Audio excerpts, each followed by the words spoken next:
I sat on the cold concrete steps outside Miss Chen's dance academy, watching the last car's taillights disappear into the November darkness. My phone showed 11:47 p.m. They'd forgotten me again. But this time, I knew they'd never forget what came next. My fingers traced the worn fabric of my dance bag, and I smiled. A cold, knowing smile that would have shocked my 8-year-old self. Because I wasn't really 15 anymore. I was 32. Or I had been. Before I died alone in a hospital bed, my family too busy celebrating my stepsister's engagement to visit me one last time. The memories hit me like always. Sharp, vivid, agonizing. In my previous life, I'd waited on these same steps until 2 a.m. I'd called 17 times. My father answered once, annoyed, telling me Victoria's recital ran late and they'd forgotten about my little hobby class.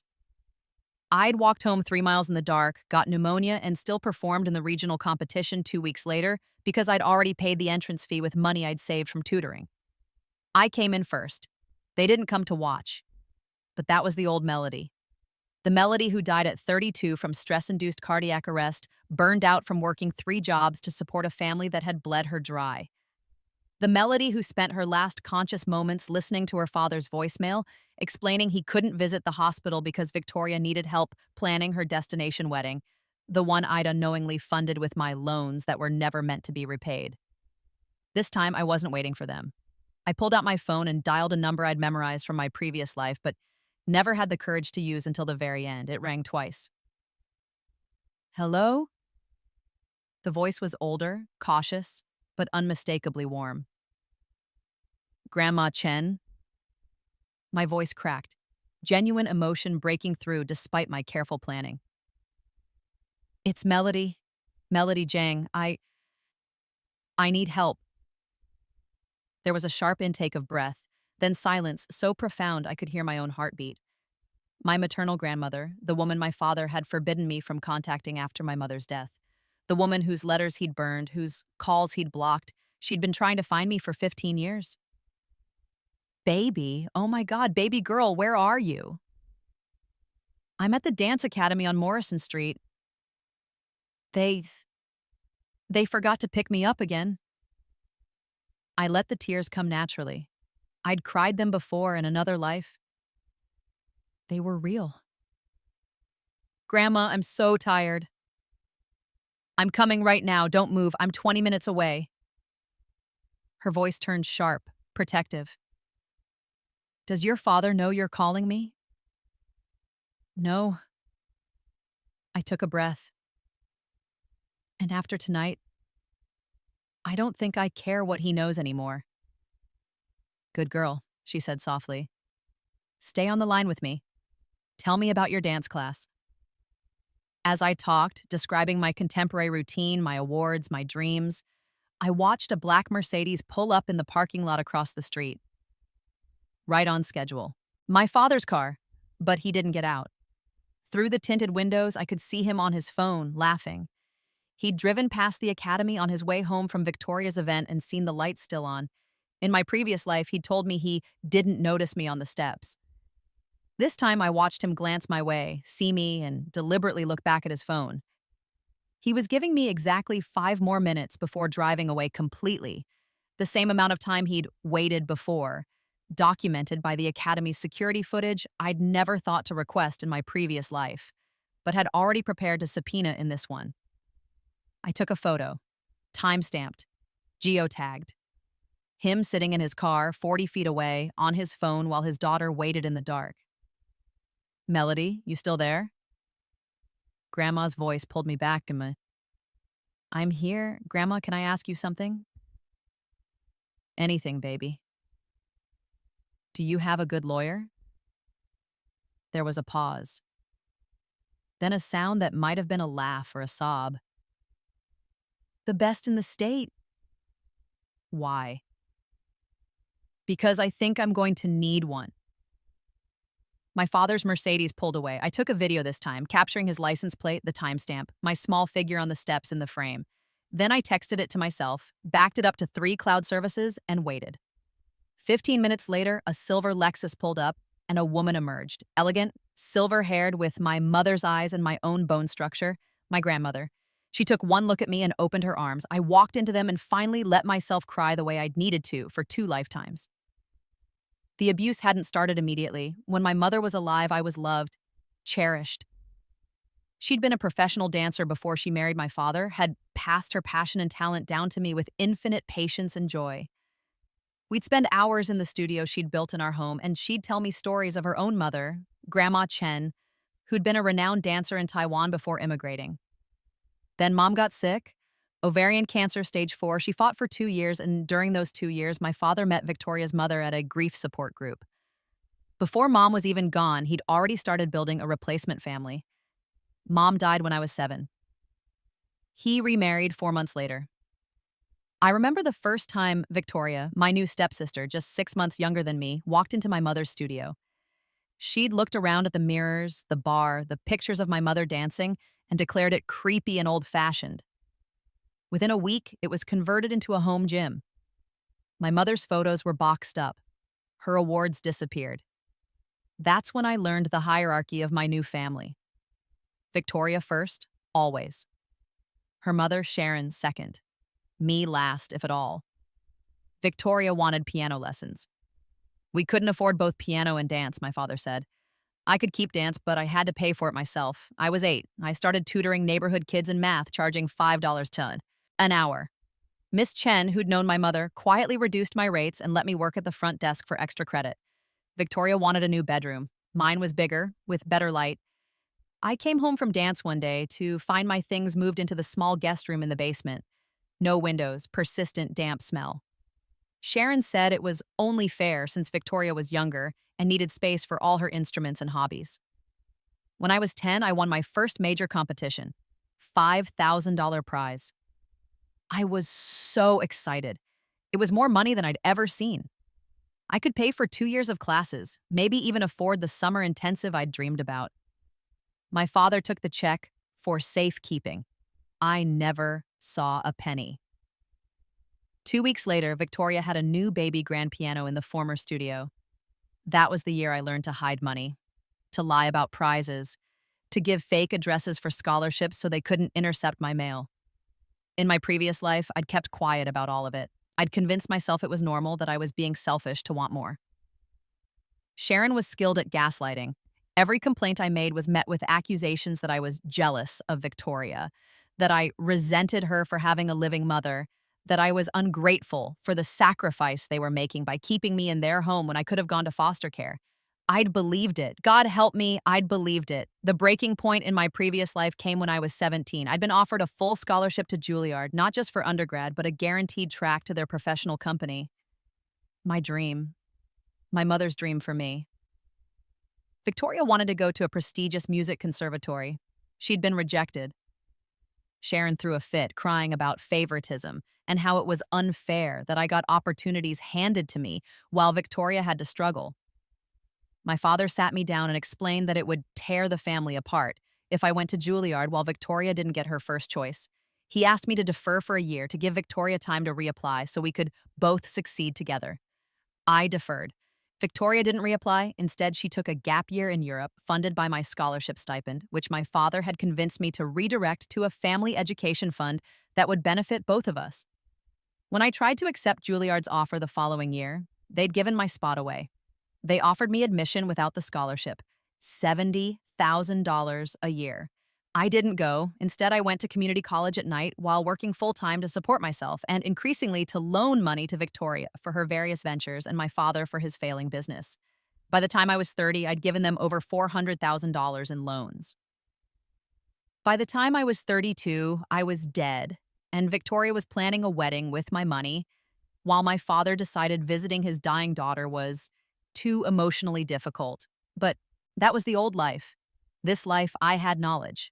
I had time. And I had a grandmother who had spent 15 years trying to find me, with resources and rage that matched my own. The turning point came that night in Grandma Chen's penthouse apartment, a space so beautiful and full of warmth that I'd cried again just walking through the door. She made me tea, wrapped me in a cashmere blanket that probably cost more than my entire wardrobe, and let me talk. I didn't tell her about the rebirth. How could I? But I told her everything else. Every forgotten recital, every stolen dollar, every casual cruelty.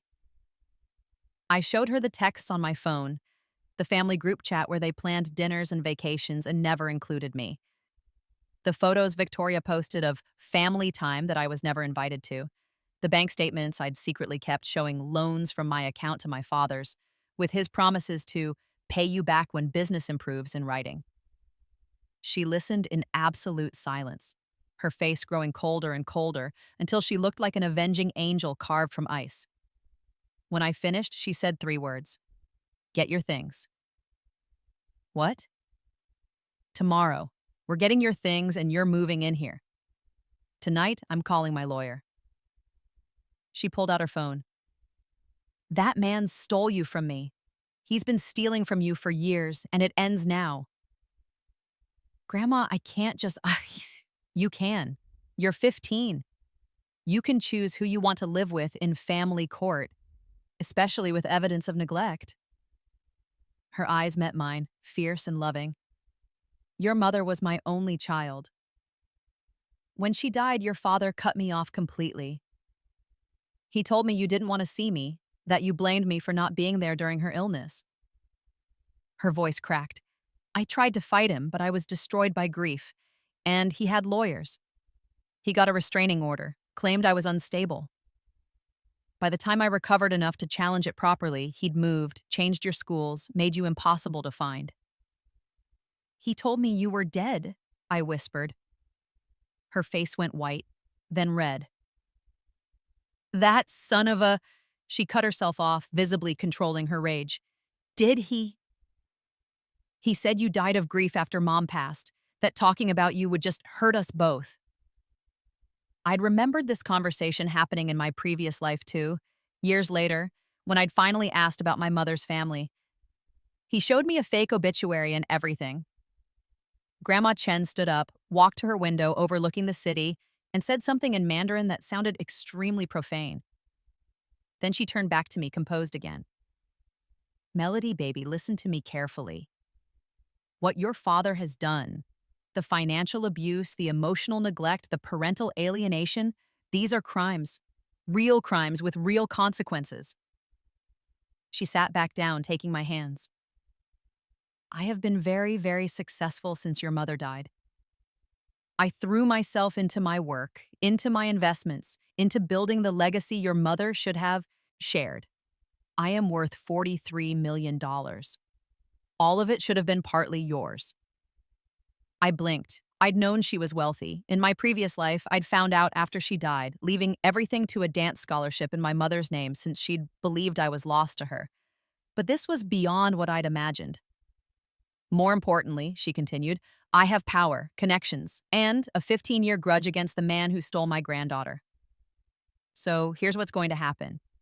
You're going to let me protect you. You're going to let me spoil you. You're going to dance, go to Juilliard or anywhere else you dream of, and never worry about money again. And we're going to make sure your father and his new family can never hurt another child the way they hurt you. What about Victoria? I asked quietly. She's just a kid too. It's not her fault her mother is horrible. Grandma studied me for a long moment. You have your mother's kindness.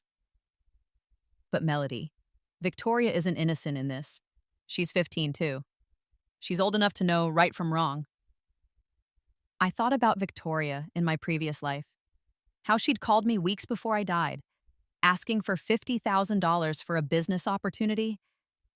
How when I'd said I didn't have it, she'd called me selfish and hung up. How she'd posted photos of her engagement celebration the day I died, knowing I was in the hospital. But I also thought about Victoria at 8, 9, 10, how Sharon would praise her for excluding me, would reward her for cruelty. How my father would laugh when Victoria called me the ghost because I was so quiet and invisible in my own home. You're right, I said finally, but I think her mother made her that way.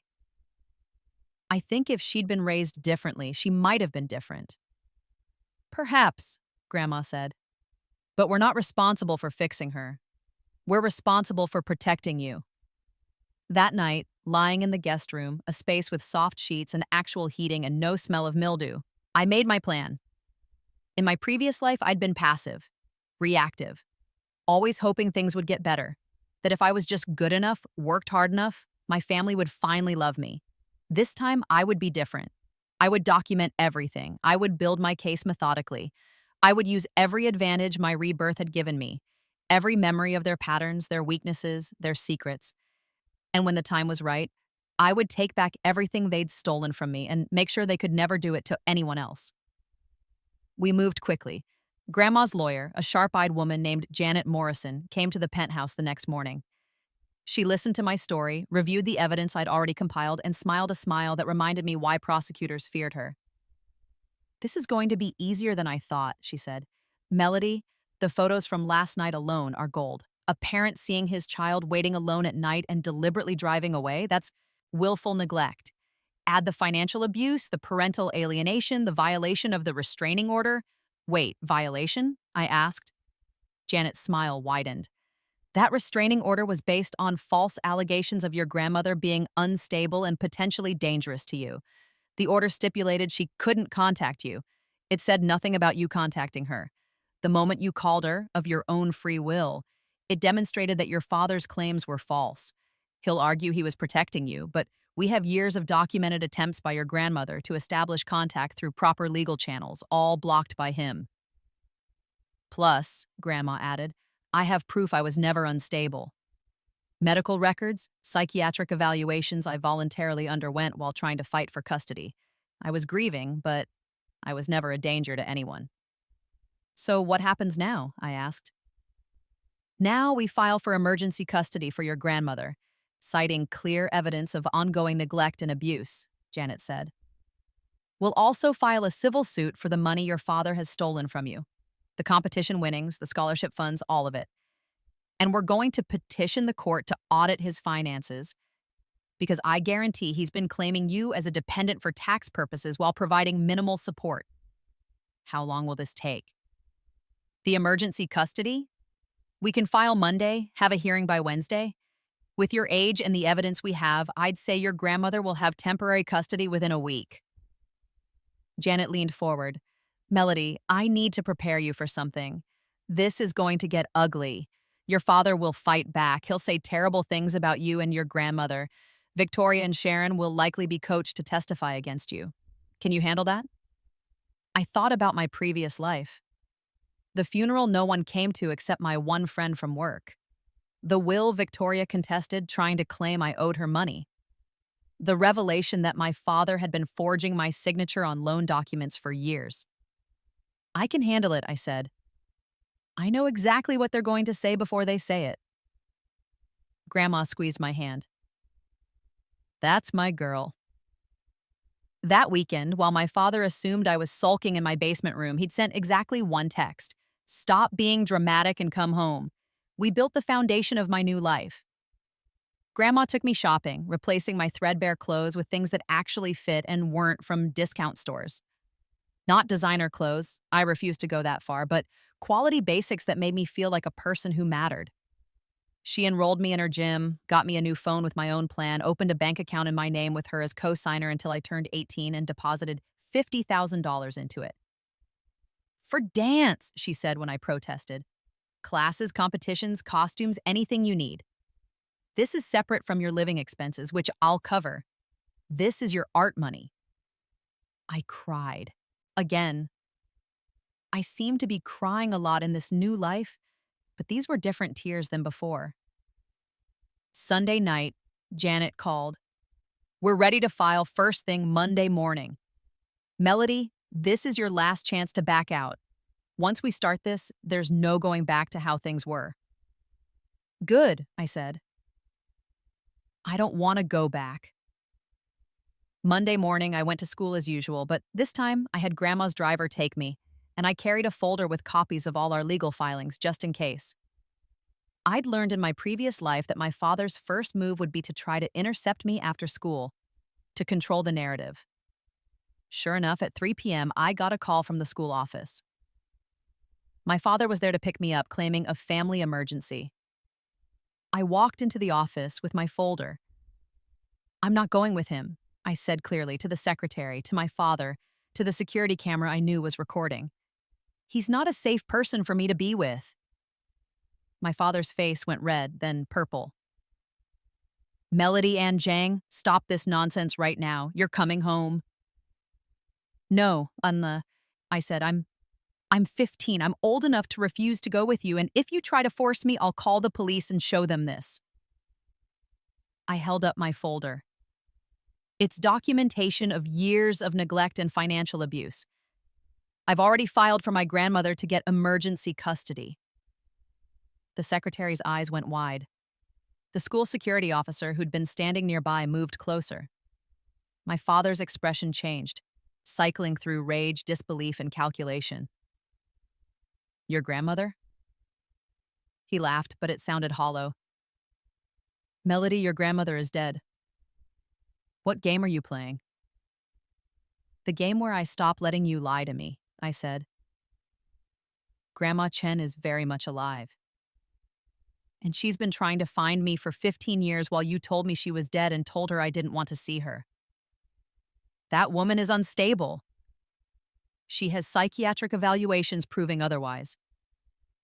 She also has lawyers, very good ones. I turned to the secretary. Can I wait in the office until my grandmother's driver picks me up? I don't feel safe leaving with my father. The secretary, bless her, must have recognized a domestic situation when she saw one. Of course, honey, Mr. Zhang, I'm going to have to ask you to leave the premises. If there's a custody dispute being filed, you need to go through proper legal channels. My father stared at me like he'd never seen me before. And maybe he hadn't, not really. He'd only ever seen the obedient, invisible daughter who didn't fight back. You're making a mistake, he said quietly. We're your family. We love you. No, I said, you loved my mother's money. You loved having someone to blame and control. You never loved me, and I'm done pretending otherwise. He left. I sat in the office, shaking but triumphant, until Grandma's driver arrived. That night, I got 127 text messages. From my father, from Sharon, even from Victoria. They ranged from apologetic to furious to manipulative. Sharon sent me a long message about how I was tearing the family apart and breaking Victoria's heart. Victoria sent me a selfie of her crying with the caption, "How could you do this to us?" I blocked them all and went to sleep in my comfortable bed in my grandmother's penthouse, more at peace than I'd been in 2 lifetimes. The custody hearing was scheduled for Wednesday, but by Tuesday afternoon, everything had changed. Janet called with news. Your father's lawyer just contacted me. They want to settle. Settle what? Everything. Custody, the financial claims, all of it. They're offering to voluntarily surrender custody to your grandmother and pay back $60,000, roughly what they're admitting to taking from your prize money over the years. And in exchange, they want you to sign an NDA about the family situation and agree not to pursue criminal charges for the fraud and neglect. I thought about it. $60,000 was less than half of what they'd actually stolen from me, even just in this life.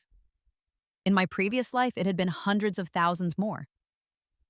No, I said, I want a full accounting of every dollar they took from me, including the scholarship money they redirected.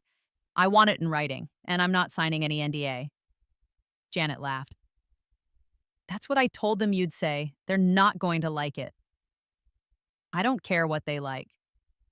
Good, because here's the thing. We've been doing our own investigation.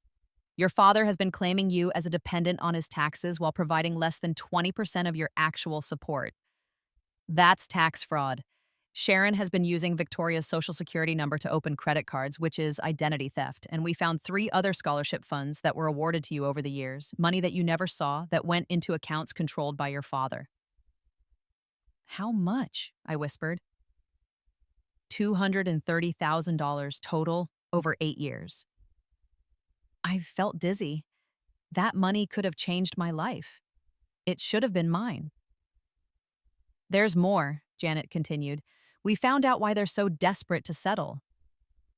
Your father's business is failing. He's leveraged to the hilt, and Sharon's been spending money they don't have on Victoria's activities and lifestyle. They need you back because they've been using your social security number to apply for loans, claiming you're going to college and they need parental plus loans. but I'm not in college yet. Exactly, it's fraud. They were planning to take out about 80,000 in loans in your name this year, stick you with the debt, and use the money to cover Victoria's conservatory tuition and their own debts. Rage, cold and clarifying, flooded through me. In my previous life, I'd discovered the loans when I was 25, already drowning in debt I didn't understand. They'd destroyed my credit, made it impossible for me to rent an apartment or buy a car. I'd confronted my father, and he'd cried, said he'd made mistakes, promised to fix it. He never did. The debt had followed me until I died. So what do? I asked Janet. We go to the hearing on Wednesday. We present all of this evidence. We let the judge see exactly who your father is, and then we pursue criminal charges. Will he go to jail? Possibly. At minimum, he'll face serious fines, probation, and he'll have to make full restitution. The identity theft alone is a felony. I thought about Victoria, who was innocent in all this, or at least had been shaped by terrible parents. I thought about how in my previous life my father had eventually gone bankrupt, and Victoria had ended up having to support them all, her own dreams crushed under the weight of their bad choices. Do it, I said, Ani. All of it, but I want to make one thing clear to the judge. I don't want Victoria punished for our parents' crimes. She's a victim too, even if she doesn't know it yet. That's very generous of you, Janet said quietly. It's not generous, I replied. It's strategic. They've built Victoria's whole life on fraud and theft. When this comes out, her world is going to collapse. The least I can do is make sure she knows I didn't want that for her. Because I remembered. In my previous life, after our father's bankruptcy, Victoria had called me.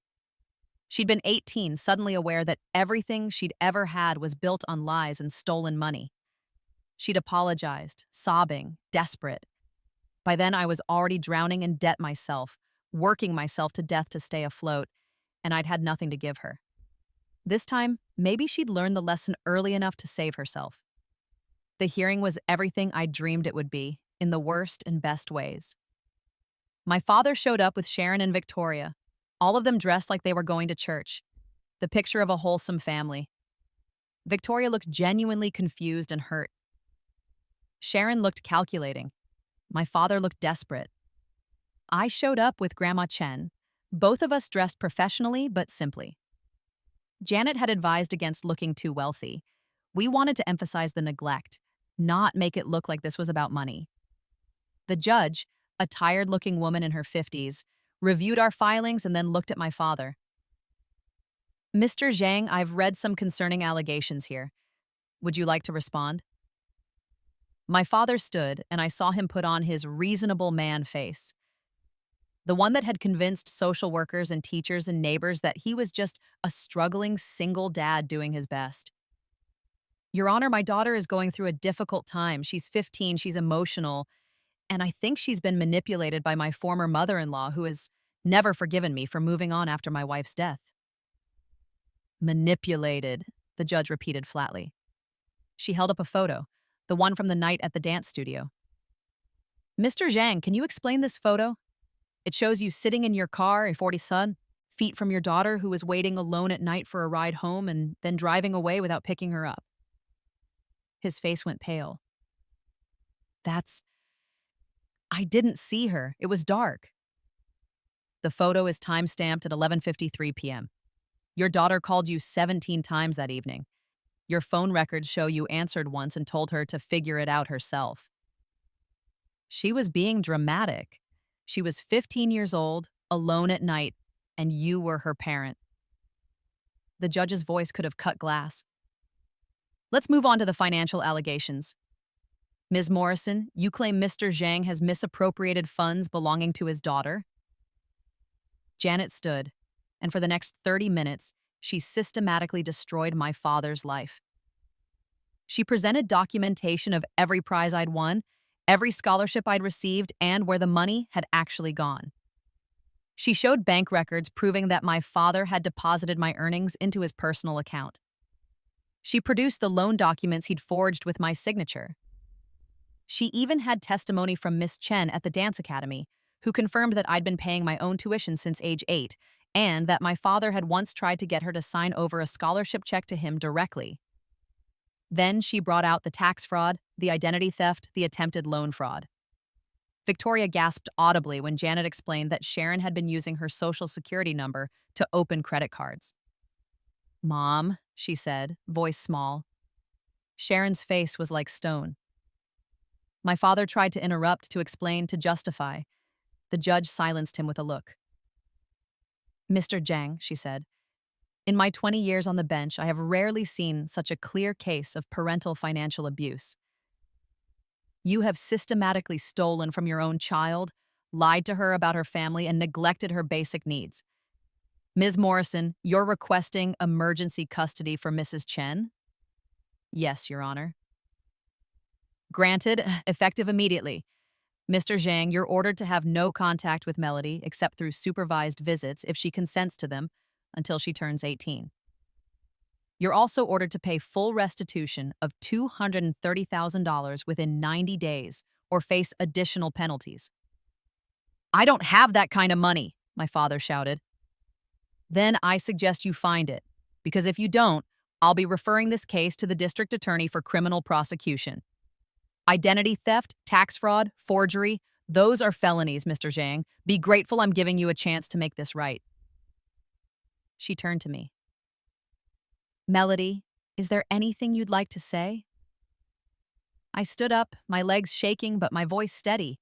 I looked at my father, at Sharon, at Victoria. "I don't hate you," I said. "I'm not doing this for revenge. I'm doing it because you taught me I don't matter. You taught me that my dreams and my feelings and my life were worth less than Victoria's piano lessons or your business problems or Sharon's shopping trips. You taught me to make myself small and quiet and invisible." Victoria was crying now, silent tears streaming down her face. "But I'm not small," I continued. "Emma? I'm not invisible. I'm a dancer. I'm a scholar. I'm going to Juilliard, and I'm going to be everything Mom dreamed I could be. And you can't stop me anymore. You can't take from me anymore. I'm done being your victim." I sat down. The courtroom was absolutely silent. Finally, the judge spoke. "This hearing is adjourned. Mr. Zhang, you'll be hearing from my office and possibly from law enforcement. Mrs. Chen, take your granddaughter home." The aftermath was swift and brutal. Within a week, the IRS had opened an investigation into my father's tax returns. Within 2 weeks, the district attorney had filed criminal charges for identity theft and fraud. Within a month, my father's business had collapsed under the weight of his debts and the legal fees. Sharon filed for divorce, trying to distance herself from the scandal. It didn't work. Her own crimes were separate, and she faced her own charges for the identity theft involving Victoria. Victoria reached out to me exactly once through a carefully worded email that I suspected her lawyer had approved. She apologized for not seeing what was happening and asked if we could talk. I wrote back, "I forgive you for what you didn't know. I forgive you for being a child in a toxic situation, but I can't have a relationship with you right now. Maybe someday. I hope you find a way to build a life that's not based on what they built for you. You deserve that." She never responded, but 6 months later, I heard she dropped out of her music programs and was seeing a therapist. I hoped it helped. As for me, life became something I'd never experienced before. Good. Grandma enrolled me in the best dance school in the city. I worked with private coaches, attended intensives, and competed at the national level. At 16, I won the National Youth Dance Championship, and this time, I got to keep all $30,000 in prize money. I put it in an investment account Grandma helped me set up. I applied to Juilliard Early Decision. My audition was the best performance of my life. A contemporary piece I'd choreographed myself, set to music my mother had loved. When I finished, one of the judges was crying. I got in. Full scholarship plus a stipend for living expenses. But more than the achievements, more than the money or the acclaim, what mattered was that I was happy. I woke up every morning in a home where I was loved. I danced because I wanted to, not because I was trying to prove my worth. I had friends, real friends, who valued me for who I was. I had therapy too. Grandma insisted on it, and she was right. 2 lifetimes of trauma doesn't just disappear because your circumstances change. I worked through my anger, my grief, my complicated feelings about my father and Sharon and even Victoria. My therapist asked me once if I felt guilty about destroying my father's life. I didn't destroy his life, I said. I stopped him from destroying mine. What happened after that was consequence, not revenge. She smiled. That's a healthy way to look at it. I've had a lot of time to think about it, I said, which was true in ways she'd never understand. The real climax came 18 months after that first night on the dance academy steps. I was 17, about to graduate high school early so I could start at Juilliard in the summer intensive program. I'd just performed as the lead in our school's production of contemporary Swan Lake, a role I'd choreographed myself, merging classical ballet with modern dance in a way that had earned standing ovations every night. My father asked to come to the final performance. I almost said no. I'd seen him exactly twice since the custody hearing, both times in his lawyer's office for depositions related to the criminal case. He'd looked older, worn down, defeated. He'd tried to apologize, but the words were hollow, more about his own guilt than genuine remorse. But something in me, the part that was still, despite everything his daughter, said yes. He came alone. Sharon was awaiting trial, forbidden from contacting me. Victoria was at some kind of wilderness therapy camp for troubled teens. He sat in the back of the auditorium, in the cheapest seats. I danced like I was flying. Every movement was precision and passion, strength and grace. This was what I was meant to be. This was who my mother had seen in me, who Grandma nurtured, who I'd fought for across 2 lifetimes.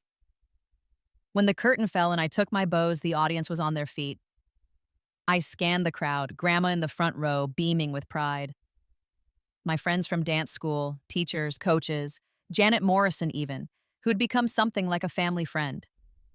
And in the back, my father, also standing, also clapping, with tears streaming down his face.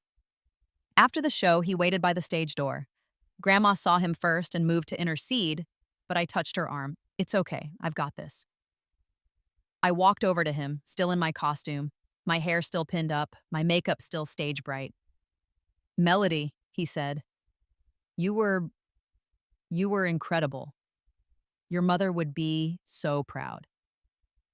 I know, I said simply. He flinched. I wanted to tell you. The DA offered me a plea deal. I'm going to take it. 2 years probation, 5 years of supervised restitution payments, and community service. No jail time. Okay. I'm selling the house, he continued. Sharon and I are divorcing. Most of the money will go to paying you back, but it won't be all of it. I've destroyed my credit, my business, everything. I just wanted you to know. I understand what I did now. I understand what I took from you. I looked at him, really looked at him. In my previous life, I'd longed for this moment, for him to finally see me and acknowledge what he'd done. I'd imagined it would feel triumphant, or at least satisfying. Instead, I just felt tired. I forgive you, I said, and watched shock cross his face. Not because you deserve it, or because I'm okay with what you did, but because holding on to anger was killing me in ways you'll never understand. So I forgive you for me, not for you. Melody, but forgiving doesn't mean forgetting. It doesn't mean we have a relationship. It doesn't mean I trust you or want you in my life. It just means I'm letting go of the weight of hating you. I took a breath. I hope you get help. I hope you figure out how to be better. But I'm not going to be a part of that journey. I have my own life to live now. He nodded, tears still falling. I understand. I wanted to see you dance one more time. To see what I threw away. You didn't throw me away, I corrected him. I took myself back. I walked back to Grandma, who wrapped me in a hug, and we left him standing there in the empty lobby of the school auditorium. I never saw him again. That summer, I moved to New York. Juilliard was everything I'd dreamed, challenging, inspiring, surrounded by people who understood that dance wasn't just a hobby or a phase, but a calling. I made the professional company by 19. I performed in venues around the world. I won awards, not for the recognition, but because they validated that I was good at something I loved. At 21, I choreographed my first full-length piece, a dance about rebirth and reclamation and choosing yourself. Critics called it haunting and visceral and a meditation on survival. It sold out for 6 weeks straight. At 23, I started a foundation with Grandma, the Lin Zhang Memorial Fund, named after my mother. We provided scholarships and support for young dancers from abusive or neglectful homes, connecting them with resources, therapy, and people who would protect them. Victoria reached out again when she turned 20. She'd gotten her GED, was working as a music teacher at a community center, and had spent years in therapy. Her message was different this time, not asking for forgiveness, but offering information. Our father had remarried, was apparently sober and in recovery, working a minimum wage job and making his restitution payments on time. Sharon had served 18 months for the identity theft and was living across the country. "I don't know if you care," Victoria wrote, Betty, "but I wanted you to know I'm trying to be better than they raised me to be. I'm trying to build a life that's mine, not based on lies or stolen money. You were right, I deserved that. Thank you for saying it when you did." I wrote back, "I'm glad you're doing well. I mean that genuinely. Maybe one day we can get coffee and talk, not today, but maybe one day." She replied, "I'll wait as long as it takes. I owe you that and more." At 25, I was promoted to principal dancer. At 26, I met a kind, funny musician who thought my intensity was beautiful, not scary. At 28, we got married in a small ceremony where Grandma cried happy tears and my chosen family filled every seat. At 30, I performed the lead role in a new production at Lincoln Center. As I took my bows, I looked up at the balcony and I could swear I saw my mother smiling down at me, proud and whole and free. At 32, the age I'd died in my previous life, alone and used up and forgotten, I gave birth to a daughter. I named her Lynn after my mother, and as I held her, I made a promise. She would always know she mattered. She would always know she was loved. She would dance if she wanted to, or not dance if she didn't, and either way, she would be celebrated for exactly who she was. Grandma held her granddaughter and cried. "She has your mother's eyes," she whispered, "and your spirit. She's going to be amazing." "She already is," I said. That night, with my daughter asleep in my arms and my husband beside me and my grandmother dozing in the chair nearby, I finally let myself acknowledge the truth. I had won. Not because I'd destroyed my father, or because I was successful, or because I had money and acclaim. I'd won because I'd reclaimed my life. I'd won because I chose love over bitterness, boundaries over revenge, healing over hatred. I'd won because I learned that the best revenge isn't destruction. It's building a life so beautiful, so full, so authentically yours that the people who tried to break you become irrelevant. They forgot to pick me up from dance class. After Rebirth, I never performed for them again. Instead, I performed for myself, for my mother's memory, for my grandmother's love, for my daughter's future. I performed because it made me happy, because it was my art, because it was mine. And that was the greatest triumph of all.